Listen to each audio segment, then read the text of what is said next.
So welcome to Good Vibrations to Jay Weidner. Good to have you along today, Jay. Hey, thanks for inviting me. Okay, now your biog describes you as a filmmaker, researcher, author and Hermetic scholar, and I feel a really good introduction to what you're all about and what you get into is the 3 laws of the universe that are posted on your website. These are great. The first one says, whatever ideas are the most suppressed are most likely to be closest to the truth. I can certainly relate to that. The second one, which I've actually used in some of my public talks, because it's a great one, is if a picture is worth 1,000 words, then a symbol is worth 1,000 pictures. I get into the symbols that are placed in music videos and record industry sleeves and promo pictures and stuff, and what's being communicated there. And then the third one says the only people that call conspiracies theories are the conspirators. I love those. They're great. Haven't heard him for a while. Yeah, that's a good introduction to what you're all about, I feel. Yeah, I think you're right. Right, I want to talk today about the most fascinating of all the film directors, because a lot of the content of this guy's movies tie into so much else that we get into in the Good Vibration series. It encompasses the conspiratorial to the spiritual and the esoteric and, you know, the unknown generally. We're talking about Stanley Kubrick, and you're an authority on Kubrick. I've always loved his films, and there's always been something about them that's drawn me in, even before I kind of woke up, so to speak. And I've always been captivated by 2001, A Space Odyssey, from an early age. Never really knew why. So my interest was piqued by your work, Kubrick's Odyssey, which you came out with a few years ago, and your analysis of the symbolism and possible alternative meanings to a lot of Kubrick's movies. So to get into the guy generally, just a bit, I know it's well-worn territory for you, but it seems there's evidence to suggest that Kubrick was privy to the elite's, sort of globalists' master plan for humanity, and that he encoded a lot of this into his films. Would you go along with that?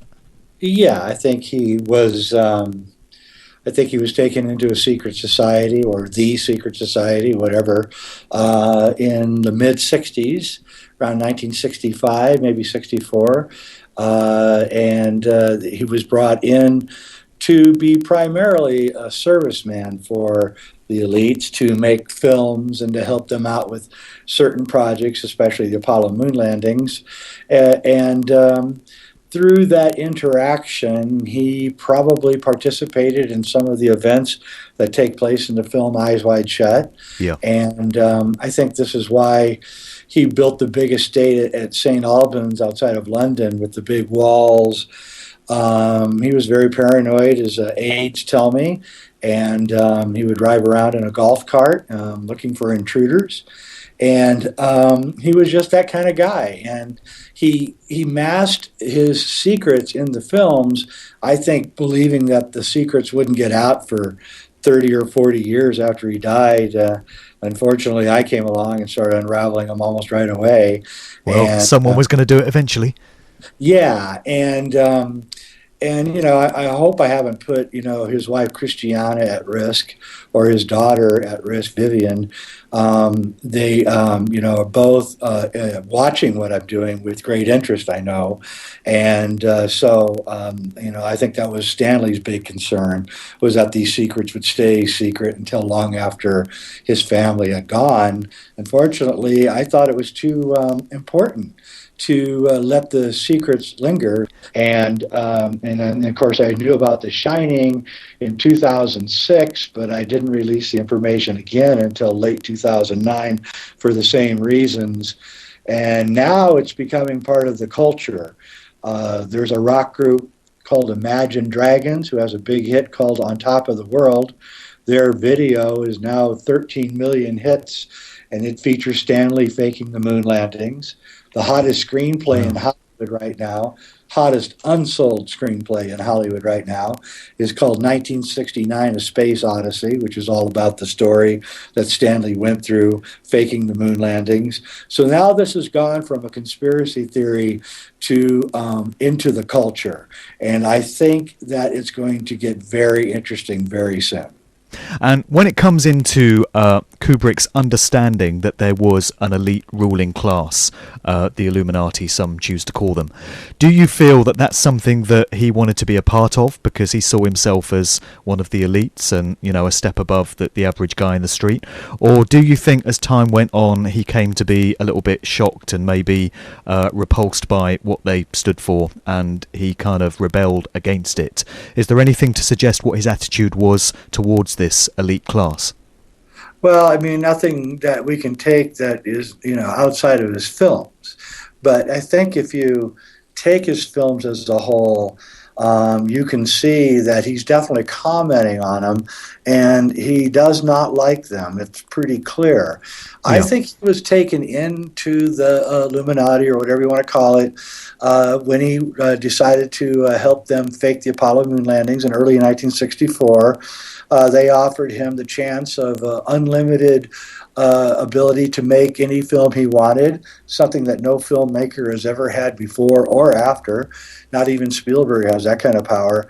And I think that he was like the kid in the candy store at first.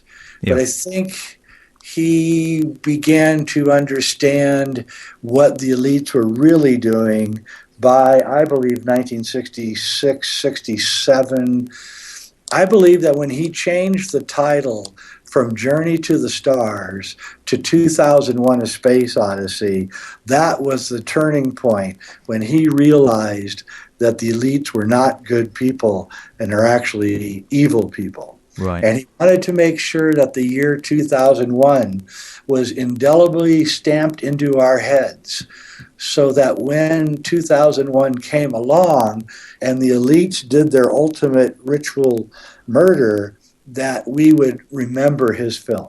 Yeah, it's always struck me as beyond coincidence that 2001, being such an incredible, deep film, happened to reference the year in which we had 9/11, which has led to so many changes in human society and, has caused so many people to wake up to their true nature as well, conversely. It's all about 2001. It's all in the numbers, I feel. It is, and it should be pointed out that I think it's World Trade Center building number 6. It's gone now, was almost in the same exact dimensions as the Black Monolith. So one of the buildings within the World Trade Center looked like the Black Monolith. Well, yeah. And when you get into 9/11 research, many researchers will tell you that event was planned decades in advance. So it's perfectly plausible that in the 1960s there was full knowledge of what was to come all those years later. They do tend to plan ahead.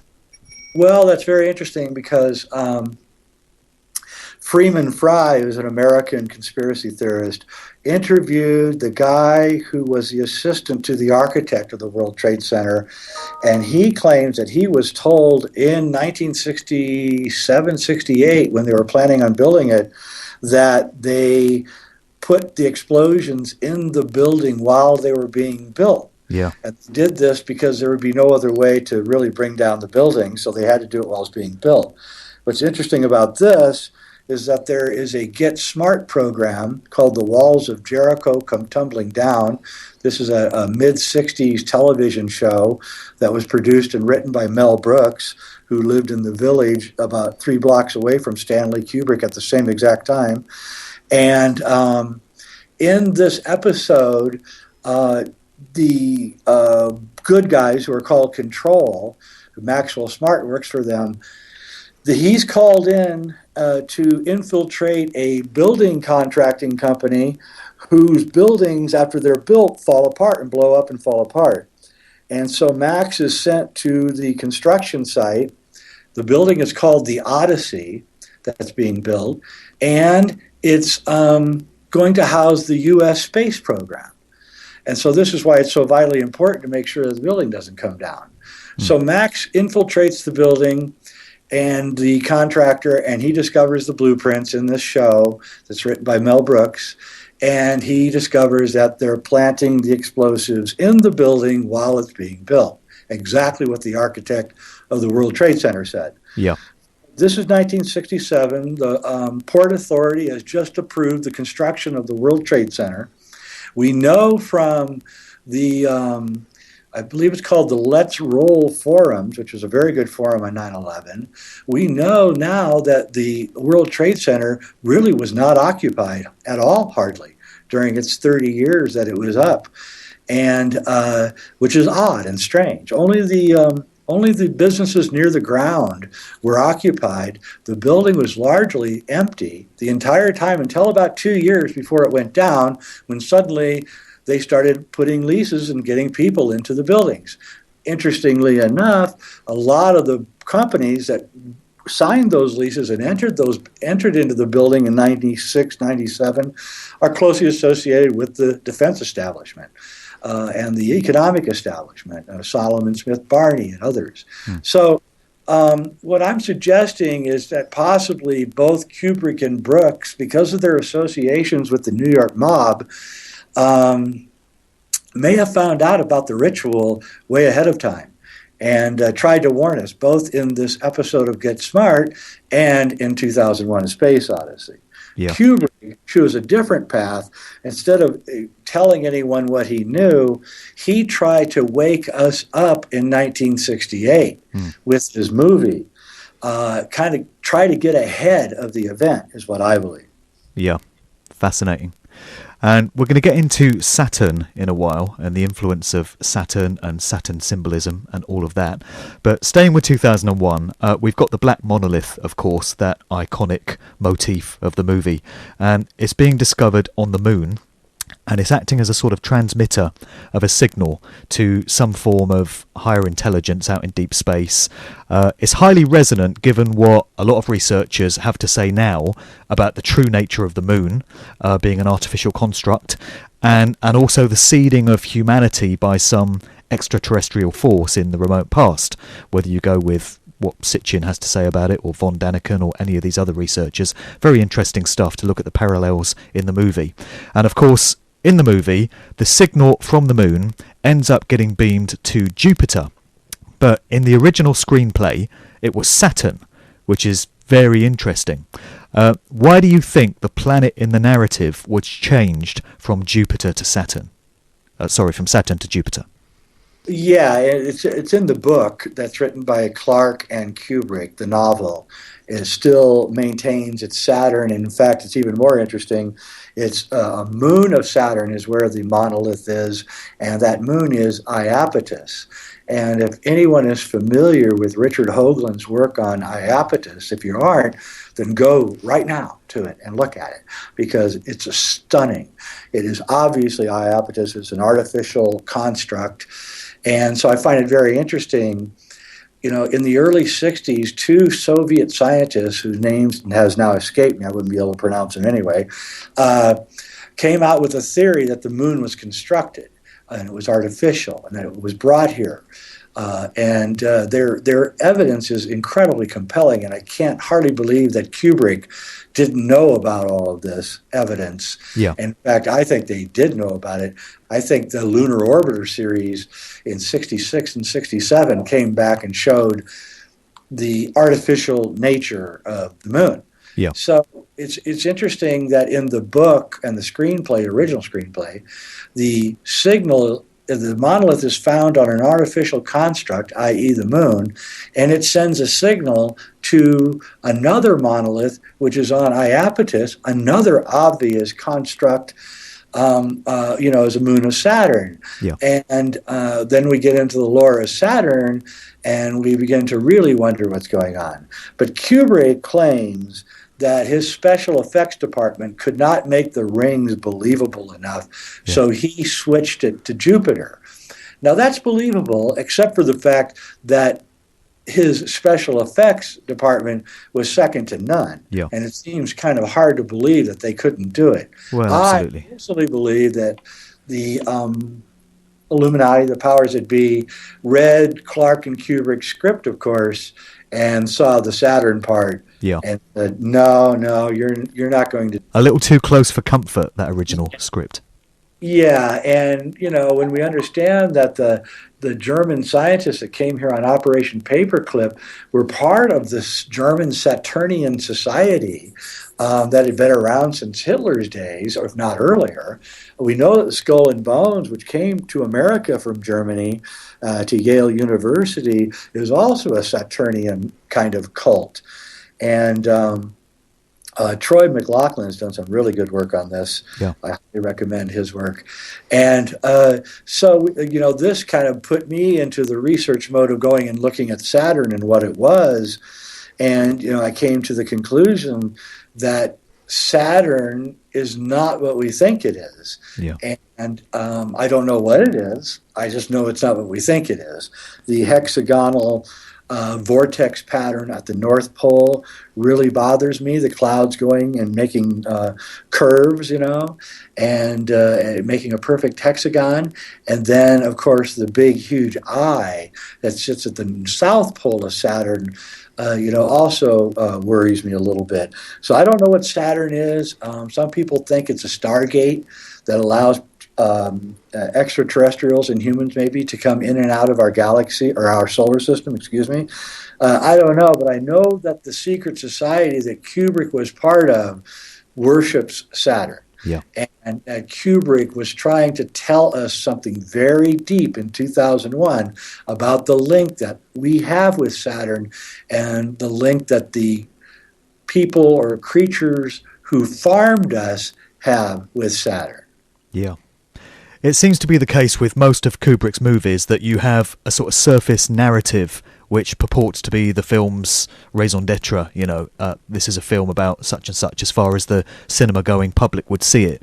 But when you start digging beneath the surface, you can find all kinds of symbolism and alternative meanings encoded into the fabric of it. What I found is that when Kubrick changes something from the original material, the original source material, that's when you have to wake up. Yeah. When he changes the planet from Saturn to Jupiter, wake up. Yeah, something's going on. When he makes, at the end of the book Clockwork Orange by Anthony Burgess, the mind control just kind of eventually fades away, and Alex is able to return back to his old life. But in the movie, Kubrick has the government rework his brain so that he can become a psychopath again. And I find that extremely revealing. Yeah. And, and then, of course, there's The Shining, where whenever he changes from the Stephen King novel, he's actually confessing to doing the moon landing. Oh, yeah. And this goes on and on, all the way up to Eyes Wide Shut. So, that's what you look for in a Kubrick movie, is when he does something, changes something from the source material. Yeah, I didn't find too much in Barry Lyndon, actually. Couldn't really find any hidden meaning there. Actually, Barry Lyndon is an interesting film. I find it to actually be one of his most boring movies. But besides the fact that its music is beautiful and the photography is second to none, and so are the pieces, the set pieces are beautiful period pieces. And the fact that he shot the movie with the cameras that he was given freely by NASA also is a red flag.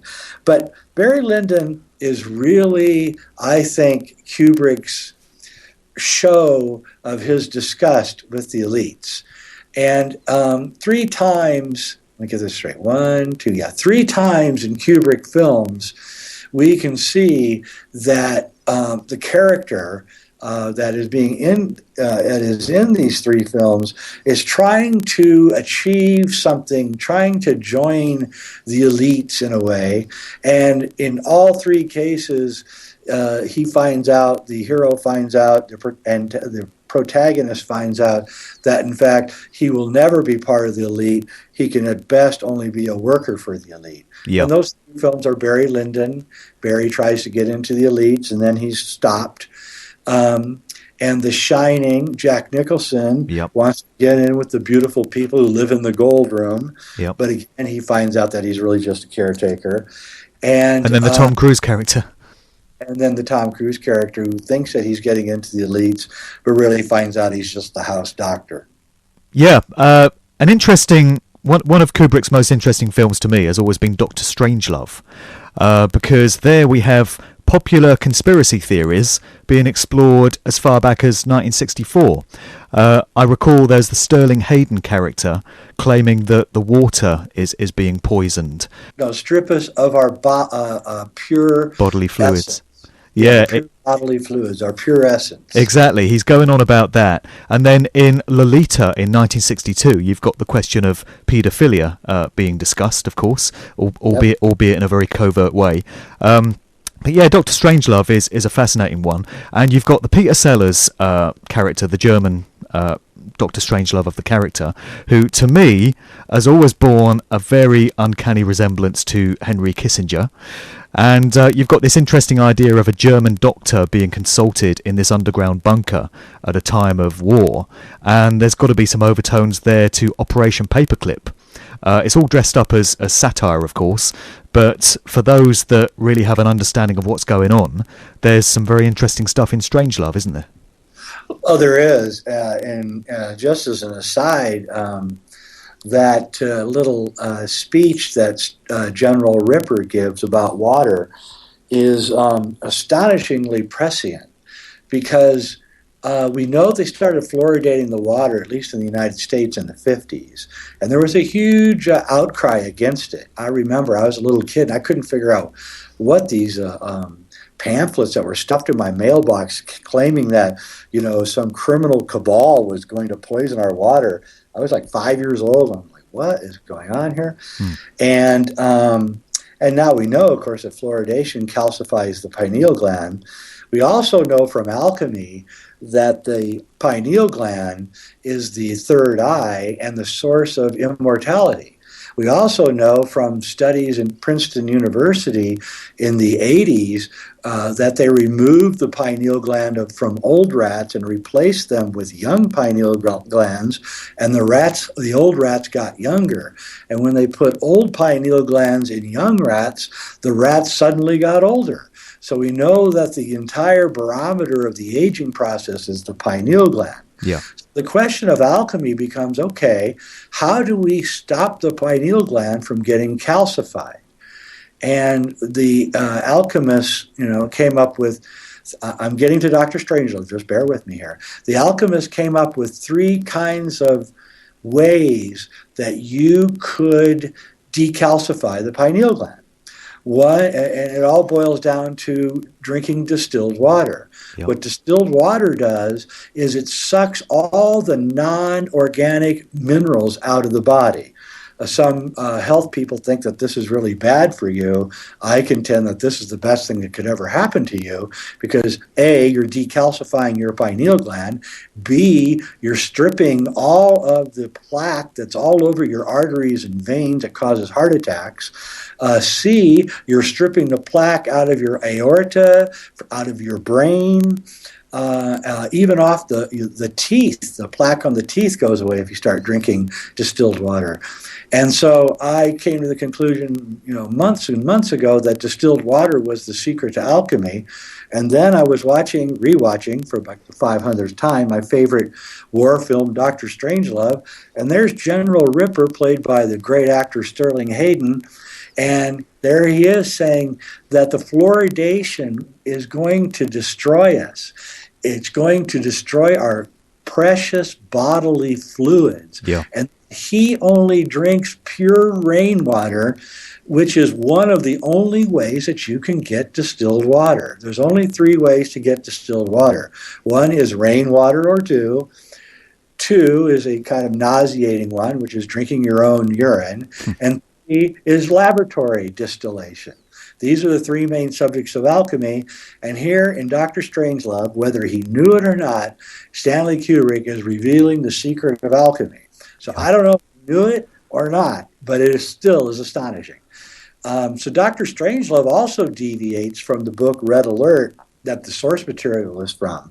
And all of those deviations are revealing the secret workings of our government, whether it be the Operation Paperclip scientist, played by Peter Sellers, brilliantly played by Peter Sellers, by the way, or whether it be the underground bunkers that they're planning to put people in after the end of the world.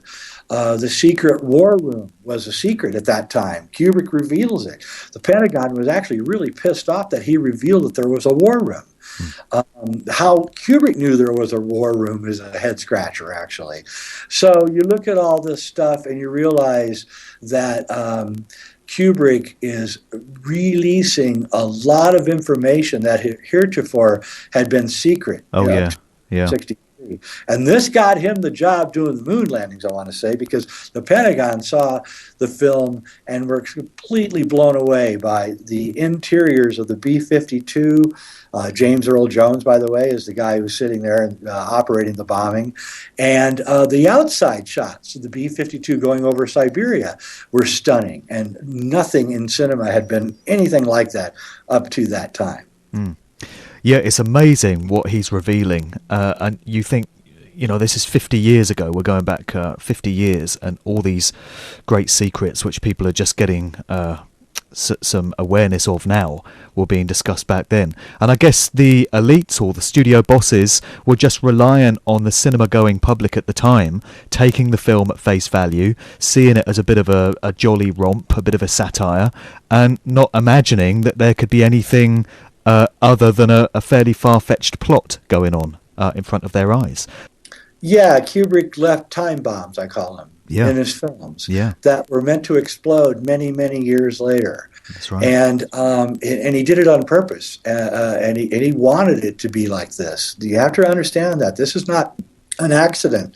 These are not, coincidences. This was thought up. The guy had a 200 IQ. He was a chess champion. He could have been the next Kasparov. He was that good.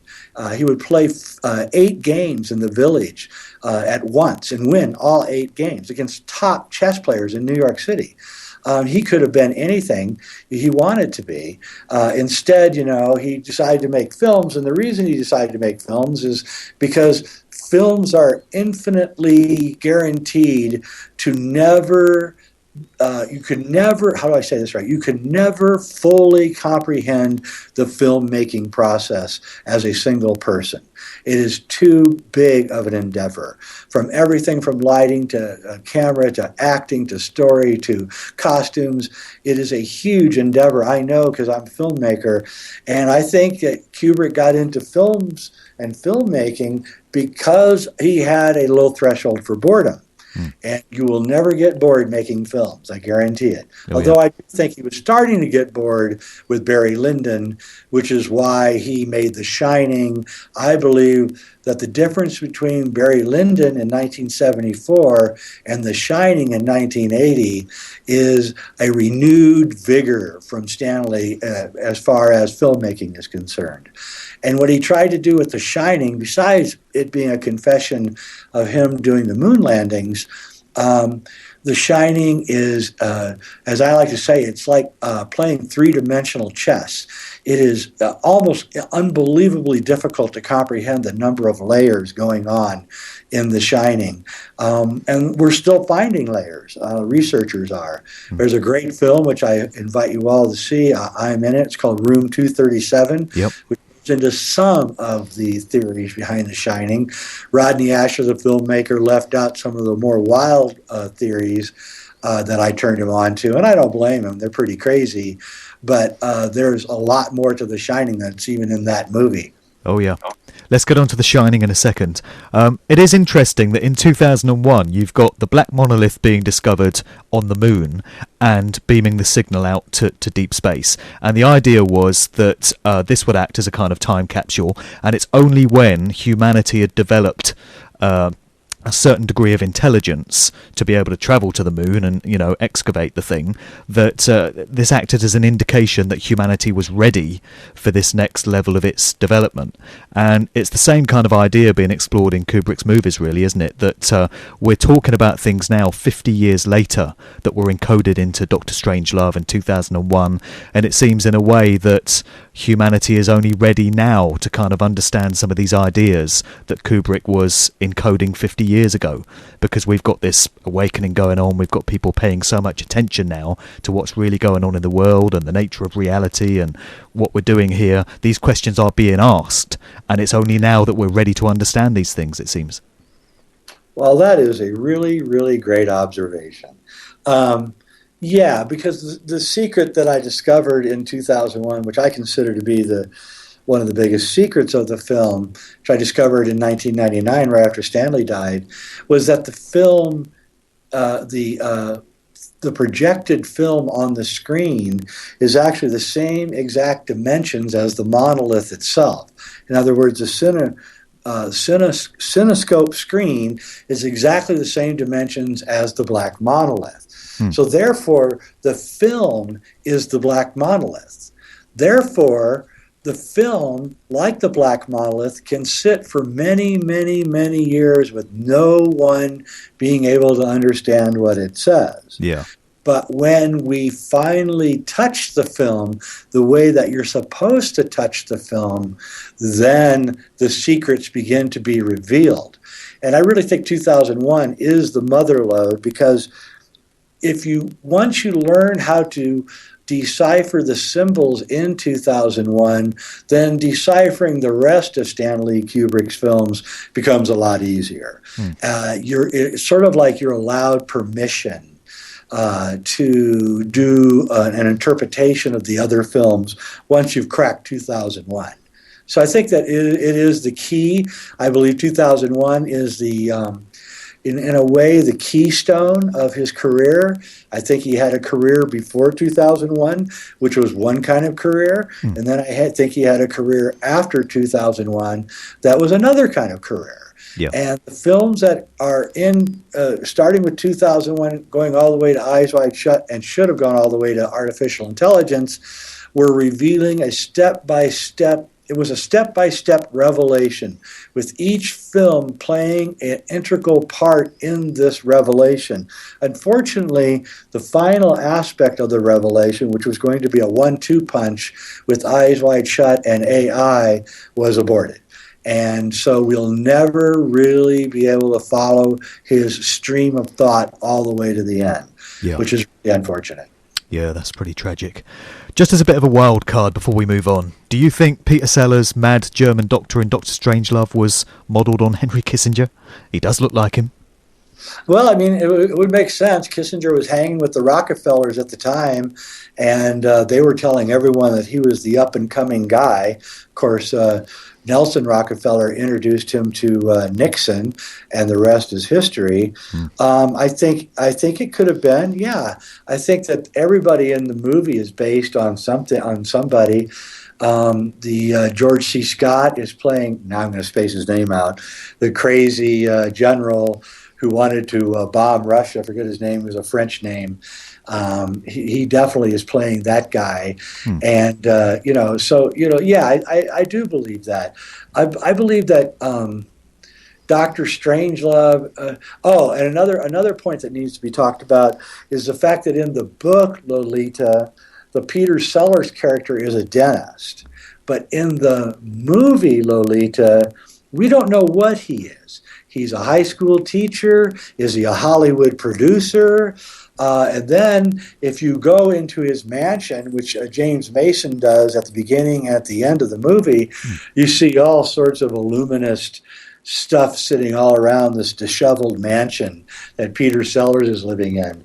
And also in the movie Lolita, as opposed to the book, Peter Sellers and his odd lady friend, who's not in the book, are implying that they work for a pedophile group and that they're trying to bring Lolita into that group. It's pretty clear, actually. Yeah, it's amazing. And as you say, the clues are all in the changes that are made from the original book or screenplay. That there's so much revealed there. So, just moving on then and bringing in The Shining, the crux of your Kubrick's Odyssey documentary was to explore the idea that Kubrick was, in fact, the director in charge of the faked Apollo moon landings in 1969, which is when I was conceived, incidentally, during the Apollo moon landing, so I'm told. And the production design on 2001 was, in part, a preparation for the faked footage that Kubrick would go on to direct. And this would be presented to the world as proof that NASA had gone to the moon. And you go on to suggest that Kubrick wrestled with his conscience for many years afterwards over what he'd done, and he went on to encode his involvement symbolically into The Shining years later in 1980 when it came out. And as you point out, this is the basis of your involvement with Room 237, where you put this theory across. And this has been pretty much your major work over the last few years, hasn't it, in Kubrick? Yeah, it has. So, basically, I had the proof that front screen projection was used in the Apollo photographs. I had the proof that Stanley Kubrick was the greatest front screen projection artist. The ape scenes in 2001 being the greatest example of front screen projection. I had proof that all of the top heads of NASA were going to London and visiting Stanley on the set of 2001. I had proof that the head technical advisor for 2001 was also the guy who was heading up the Apollo program, Dr. Fred Ordway.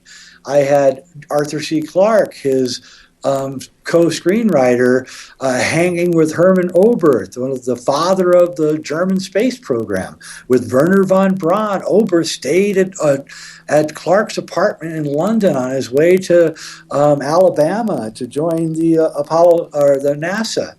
I had the lenses that NASA gave to Kubrick to do Barry Lyndon. I mean, I had a lot of ancillary evidence, but I did not have a smoking gun. I still don't have a smoking gun. However, the closest thing that I have to a smoking gun is The Shining. And so every time that Stanley deviates from Stephen King's book is where he's revealing his travails as he made the Apollo moon landings. So the first time that I began to really realize that something was up is about 58 minutes into The Shining, when Danny is playing with his trucks on the floor, and there's a very odd pattern in the carpeting. And I'd seen that pattern somewhere before, and I couldn't remember where. And so I quickly, as I had my revelation in 2006 as I was watching, I turned off the DVD, and I Googled in, Apollo moon landing launch pad. And then I saw the picture of launch pad 39A where Apollo 11 took out, and was absolutely stunned to see how close it was to the odd pattern on the carpeting below Danny as he's playing with his trucks in The Shining. That really got me, I have to say.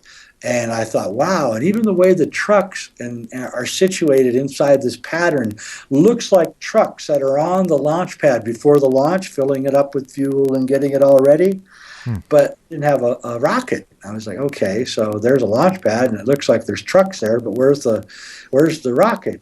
And then I hit play on my remote, and the very next thing that happens, of course, is Danny stands up, and as he stands up, we see a rocket on his sweater launching upwards, and the sweater says Apollo 11.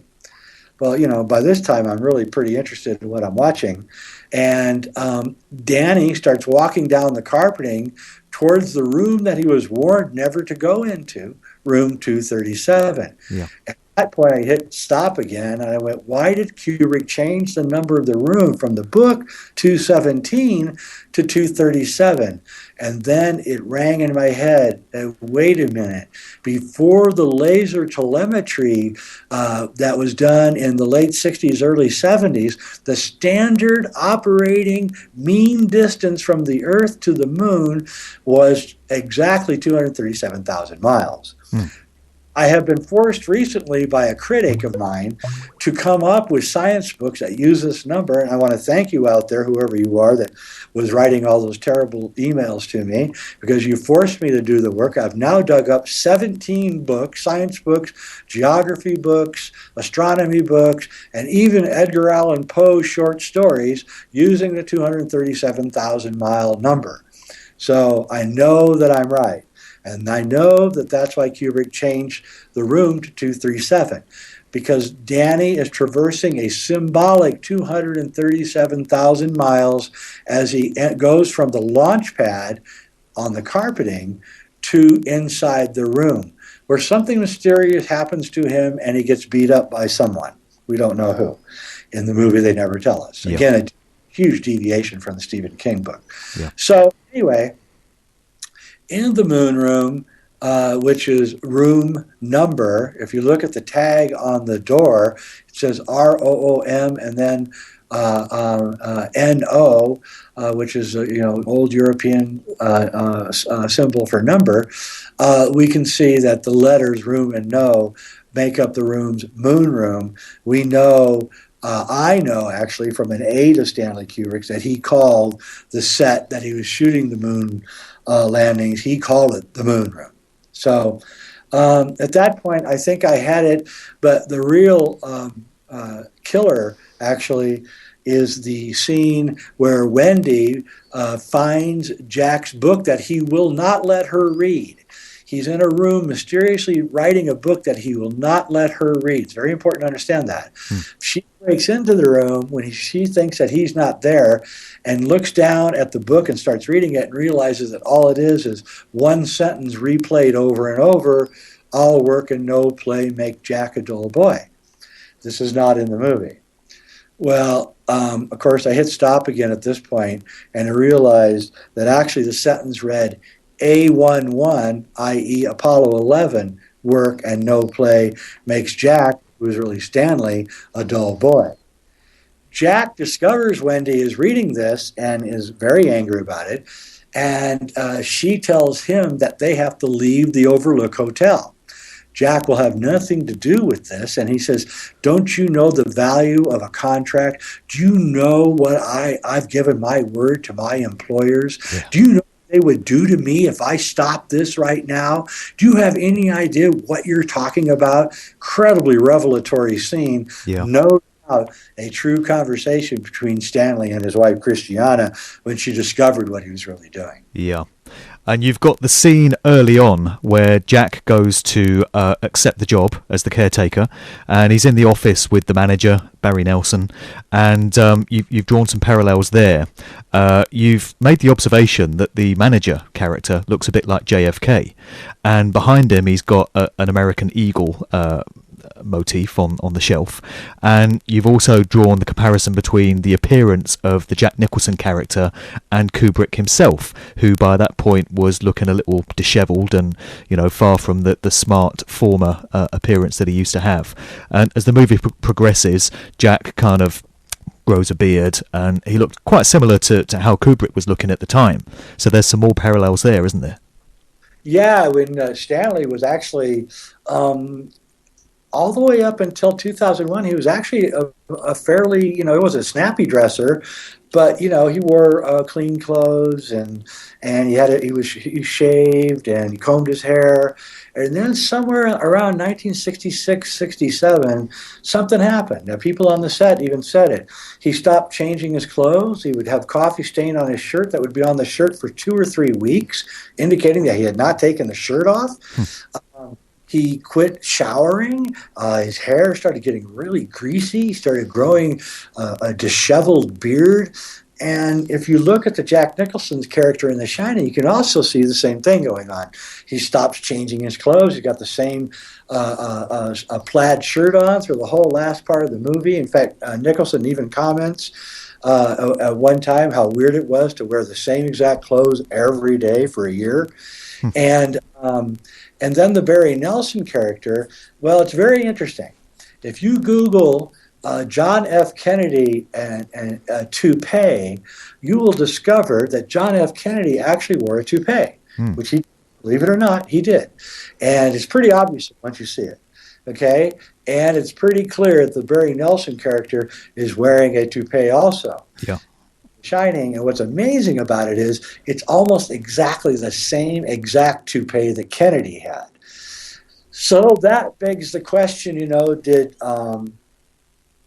the Pentagon and Kennedy see a copy of Dr. Strangelove before November 1963? It's entirely possible that they saw it, right after it was completed in August. did Kennedy see it before, in between the time it was finished and the time he died? And he, did he make the offer, or is it Kubrick trying to interject Kennedy into this whole process so we can begin back engineering the entire narrative of NASA? That's the story, I believe. I believe by injecting Kennedy into the story, Kubrick is asking the researcher to go back and look at the history of NASA and realize that in 1961, Kennedy had made a speech saying that NASA had to get to the moon by the end of the decade. Yeah. A completely ridiculous assertion, actually. Why would you want to get there before? You want to get there right. You want to get there safe. You don't want to get there on some kind of arbitrary time period. But I believe what was going on is that, and I know this, at least part of this, if we know this from Freedom of Information documents, Kennedy had taken Marilyn Monroe to look at, quote, the alien stuff, as Marilyn told Dorothy Kilgallen, a journalist, in early 1961, before he had made the speech. So I believe that Kennedy had seen something. I don't know if it's aliens. I'm not going to go that far. I will just say he saw some high technology that he thought should be released to the world, like possibly free energy machines or something. And he, the Pentagon and the military-industrial complex absolutely refused to release this stuff over his arguments. And so he concocted this whole get to the moon by the end of the decade, thinking that, knowing that they could not get there with standard rocket technology, so he put out this kind of challenge, thinking that eventually NASA and the military-industrial complex would have to cough up the real technology and give it to the world, but he didn't realize that they were going to be so ruthless that they would fake it. Yeah.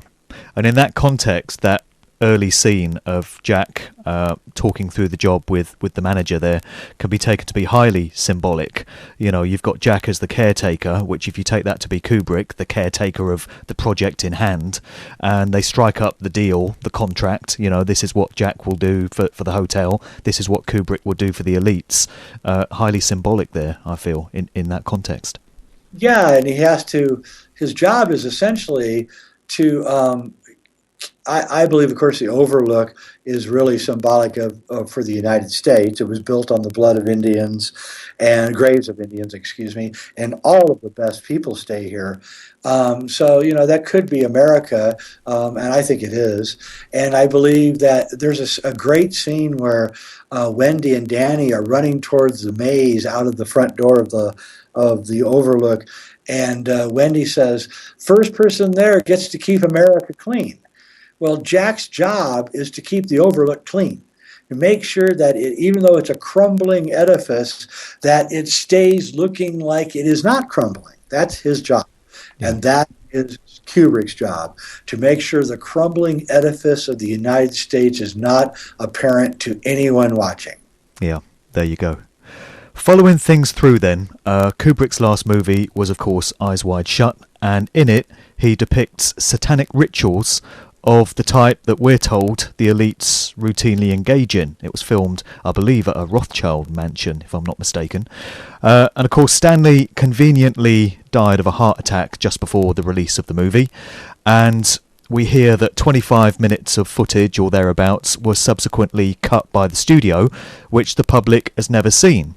And what you do see in the public version of Eyes Wide Shut is pretty shocking in terms of the rituals. So it does lead you to wonder what was deemed completely unacceptable for the public to view.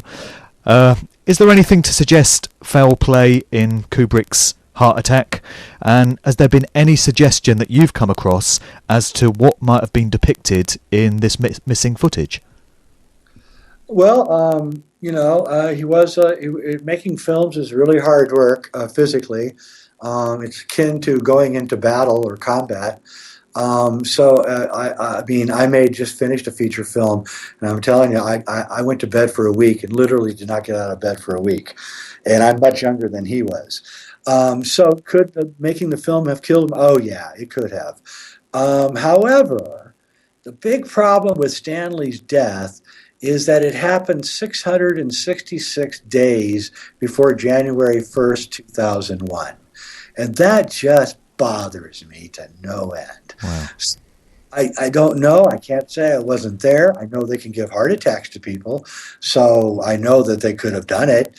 So I can't answer that. I don't want to be irresponsible enough to say it, but I just find it all highly suspicious. Yeah. And he never lived to see 2001. He never lived to see 2001, which was going to be the year that he was going to release artificial intelligence, AI. Yeah. Which was going to be his crowning achievement, and he was going to retire in 2001, by the way. But there is another interesting thing, and you can Google in Rothschild masquerade party, and I believe it was at the same exact mansion that is featured in Eyes Wide Shut. The Rothschild held a party, I believe in 1972, at Nathaniel Rothschild's house there outside of London, and they dressed up very similar to Eyes Wide Shut. So it was all elitists at this party. So one has to wonder, did Stanley go to this party? Is it possible that he went to the party and maybe possibly came home with his wife and said, I'm going to expose this crap? Well, seems perfectly plausible to me. Certainly does. I'm sure he didn't like being told what to do, especially by people who were far less intelligent than he was. And I think there was a lot of resentment. Yeah, seems to be the case. I went to a fascinating exhibition, actually, in Rome, probably about 7 or 8 years ago, and it was all props and artifacts and things that were used in Kubrick's movies. And it was the ape suits from 2001. There was an exhibition on the front screen projection method showing how it was done. There was the helmets from Full Metal Jacket, all kinds of stuff. Did you ever see that exhibition? I did, and it was fascinating. Especially his books, his logs, his notes, his preparatory notes. Yeah. I was on a panel. You can see there's an extra in the film Room 237, where I'm on a panel with Leon Vitali, his assistant, at the hotel in Colorado. That was the inspiration for The Shining, ironically called The Stanley, and in the film, in this panel discussion about The Shining, and Leon is extremely upset at me and calling me names and saying I'm Satan and all this other nonsense. I proved to him that he, of course, was nowhere around Stanley during the making of 2001. He didn't join Stanley until 1973 when he played Lord Bullington in Barry Lyndon, and then he became Stanley's assistant. And he finally has to resort in this conference to saying that Stanley Kubrick is a complete idiot, and that he had no continuity or sense of continuity. This is the only way that he can defend all the high strangeness going on in The Shining, is to say that Kubrick is an idiot. So when I went to see the exhibition, I wanted to find out, is Kubrick an idiot? Maybe Leon Vitali, he knew him. Maybe he knows more than I know. So I started looking at those books and reading the notes, the preparation notes. I was stunned. It was like reading Da Vinci or something, like how Leonardo would prepare for something. It was the detail in the notes was astounding. And I came away saying, there is no way in the world that Stanley Kubrick did anything by accident. Yeah. Okay. So to leave Kubrick alone then, I just want to move on to Saturn to finish off the conversation, because we touched on this earlier. Saturn fascinates me in a slightly unsettling, macabre kind of way. It seems to be a planet that's been much discussed, analysed, reflected on in recent times, as people come to these new understandings about what's really going on in the world and what we're doing here and all these great truths. Can we just run through a quick history of what Saturn has been said to represent through the ages and the various ways in which it's been depicted, because there's so many ways of symbolizing Saturn, isn't there, from black crosses to cubes to all kinds of things. Can we just have a quick potted history of what human society has had to say about Saturn through the ages? Yeah, Saturn, I'm with you on that. I'm totally, completely fascinated by Saturn. I've been following the Cassini program since it started. I find the Cassini program odd, that they would feel that they needed to send 72 pounds of plutonium blasting off from Florida into space, that this project was so important they would do something so absolutely so dangerous as to do that. And Cassini has brought back the goods, too, especially for insiders, I hear, inside NASA. But Saturn, Saturn has held an incredible fascination with the human race from the beginning. The electric universe people posit that it was actually the sun of our central sun of our solar system. Yeah. That it moved into a planetary rotation after another sun came in. Right. I don't know if that's true. It can't be proven, I don't think. But if you take the symbolism of Saturn, he's the Grim Reaper. The guy with the blade reaping the souls, which is I find rather odd. He's Kronos. He's time. He's Father Time. Father Christmas. Father Christmas. He's Saturn is the visible planet, the longest away most visible planet. So it does act as kind of a perimeter to our reality, dictating time in a strange and odd way. Of course, it's represented by a cube in history, which is very odd because there's a hexagonal pattern, as I said earlier, at the North Pole. How did the people 1,000 years ago know that there's this kind of cube relationship with Saturn? Yeah. I find that very odd. Iapetus, its moon, is jarringly odd and looks constructed. Actually, it looks completely artificial. So Saturn is, I believe, the very center nucleus of whatever is really going on in this Illuminati secret society. What it means, clearly, I do not know. I know that they themselves are fascinated with it, yep. And that's why they sent Cassini there. And I really wish I knew everything that Cassini has found, because I'll bet you it is absolutely brain-bending. Yeah, no doubt. And a lot of researchers say that things that we've generally taken to think of as referring to our sun, the sun, could actually be referring to the dark sun of Saturn instead, from sort of halos that you see around saints, and the sun rising and the sun's rays kind of in buildings, architecture and such. All of this could actually be referring to Saturn, and all along we've been misled into thinking that ancient cultures were talking about the sun. Would you go along with that? Yeah, I do go along with that. I don't know if scientifically it's true, but it is odd because in the Kabbalah, the Jewish mysticism, you can actually replace Saturn with the sun. It's allowed. Saturn Tiphereth is the sun symbol within the tree of life, and it's okay, according to the Kabbalists, to put Saturn there and interchange Sun and Saturn, which I find odd and strange. Why would that be? Yeah. And Kubrick, of course, touches on this in 2001. So, and again, another thing that's interesting about Saturn is J.R.R. Tolkien's work, Lord of the Rings, which is ostensibly about a dictator trying to take over the world named Sauron, who has an eye that can see everything that's going on. And Sauron is the Lord of the Rings.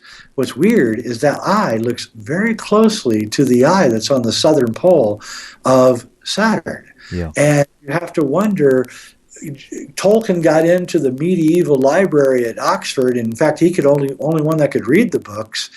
And he was telling C.S. Lewis and his friends, that Lord of the Rings was going to be the true history of Europe. That the hobbits were the Irish, and the elves were the Nords, and the Germans were the dwarfs, and all of that, and that there really was a war 6,500 years before he wrote the book, that's detailed inside the books that he was reading at Oxford. And I believe that he was trying to tell us that Sargon, the original conqueror of Mesopotamia and the creator of civilizations on Earth, was actually the first Saturnian. And that Sargon, i.e. Sauron, is the Lord of the Rings. And Sargon, 6,000 years ago, established the Saturnian societies here on Earth. Yeah. And I can't help noticing that the name Saturn is very similar to Satan, and also the Egyptian character of Set in Egyptian mythology. And I'm wondering if, when we're talking about Satanism, and you hear people making references to Satanism, it's really Saturnism, and that Satan is symbolic of the planet Saturn, and that when you get satanic rituals, what's really happening is these rituals are channeling the energy of Saturn. I don't know how do you feel about that? Bingo, you win. Okay, Satan, Saturn, it's just a little too obvious to me. Yeah, it is, and again, the way that we're binded by these rings, that the rings that bind us, and Saturn is the last visible planet, and it makes a ring around us, and it's a 30-year cycle of this ring, and this ring binds us to time. That's the element that we're actually being used to enslave us by the Illuminati. Linear time is a weapon of choice, and so we are caught in linear time, which is not natural time. And it's all done for the convenience of the Illuminati, so that we can have airports, and we can go to lunch at the same time, and businesses and corporations and cities and politicians and everything all need to work off of linear time. So we're trapped in linear time, but linear time is not real; it's fake. Time is relative. Einstein said 2 minutes sitting on a hot stove will seem like 10 years, while 10 years talking to a beautiful woman will seem like 2 minutes. So time is relative. It's not linear. 1 second can be an hour long, or 1 second can be a tenth of a second long, depending on the situation. Yeah. If you've got a bullet burning in your gut, believe me, 1 second's going to feel like eternity. So, we've been fooled by this. It's been done to expedite us as slaves, and and right now, I hope that the linear system of time is beginning to decay, and we're going back to what I call nonlinear time, polychronic beings, which is what we were before Sargon conquered us 6,000 years ago. Sargon instituted time, calendars, day clocks, sundials, and this was all done so that he could successfully run his armies and conquer the world. And so we can see that the Saturnians are the ones behind linear time, which is why Saturn is identified as Kronos, or Father Time, or the Grim Reaper, because these all have to do with time. And time is the great enslaving agent of the Illuminati. They use fear of death to control us. Yeah, so it's time and aging, and you've got Saturn depicted as the old man with the white beard, which sort of brings to mind this idea of aging as linear time progresses. And meanwhile, the population has been conditioned to think that Satan, when we hear about Satan, is a depiction of the devil, this demonic entity, this singular demonic entity, which people call the devil or Lucifer. And, it's all throwing people off the track as to what's really going on, I feel, so that they're not looking in the right place.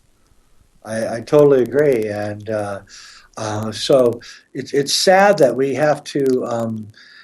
we can't use the word Saturnist. We have to use the word Satanist, because I really think Saturnist is a much more clear description of who we're dealing with. Yeah. And, when I look at images of Saturn, it kind of sends a chill down my spine when I think about all the things that have been done in its name, you know, all these rituals and all these sacrifices and all these horrific things that have happened in humanity. Is it all being done to connect with the energy of this planetary body? You know, it just really chills me and freaks me out to look at that planet, because there's just something about it. Well, also, if you go to the sequel to 2001: A Space Odyssey, written by Arthur C. Clarke, 2010, and you again switch Jupiter with Saturn. Clarke had it be Saturn in 2001, but in the sequel, he inexplicably switches it back to Jupiter, okay, which was a very odd thing. But if you don't do the switch and you read the sequel to 2001 as it being Saturn and not Jupiter, then you can see that there is a second sun that is igniting.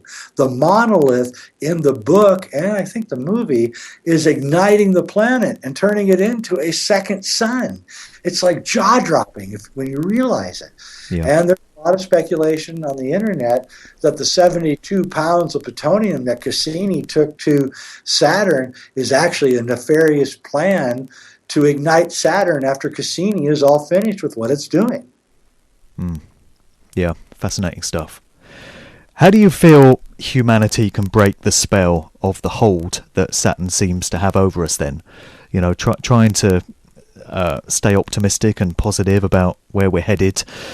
Is this something we're going to see happen at any point in the near future, do you feel? And what is it going to take to break free of this influence? Well, I've heard from my insiders that Ed Snowden is going to release a document that has all of the names, addresses, phone numbers, and contact info for all of the international bankers. And they are deathly afraid that this is going to happen, and that mobs are going to come to their house and pull them out. This is what they're afraid of, that mobs are going to pull them out of the house and Robespierre them, which could happen, by the way. That would be something, wouldn't it? Yeah, I prefer that we take a more mature and responsible approach to this whole thing, and we don't do what they would do, which is what I just described, because that's what they would do. I postulate that what we need to do is simply say that you're under house arrest, you can't use your money anymore, you can't go outside of your property anymore. You can't use the internet. You can't use the phone. You can't use the mail system. We will give you food and give your wife and family food and comfort until you're dead.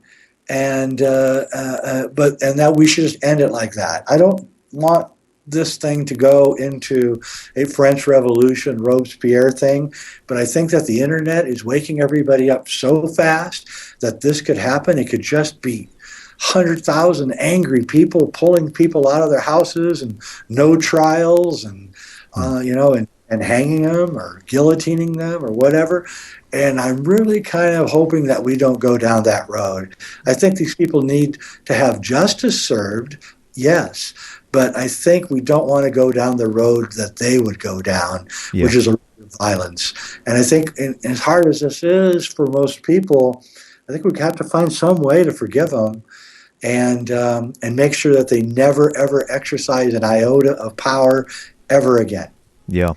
And we've also got these stories of the common law trials, which are imminent, of the Queen and of the Pope of the Catholic Church, which, of course, is a cover for more Satanism or Saturnism, just dressed up as the Roman Catholic Church. So that's a kind of burning story at the moment, which most people aren't aware of because it's not made the mainstream media. You've got to read the alternative media to even be aware that you've got this guy, Matt Taylor, in the UK, a former police officer, and you've got Kevin Annett of the ISPCC in Canada that's trying to bring these trials about. But that seems to be an indication of the fact that, at least on a very limited level, people have had enough of this power structure, these elites, this control system, and they want it to come to an end. It's all quite encouraging, really, even though it's at very early stages, I feel. Yeah, well, there's an interesting side story to that.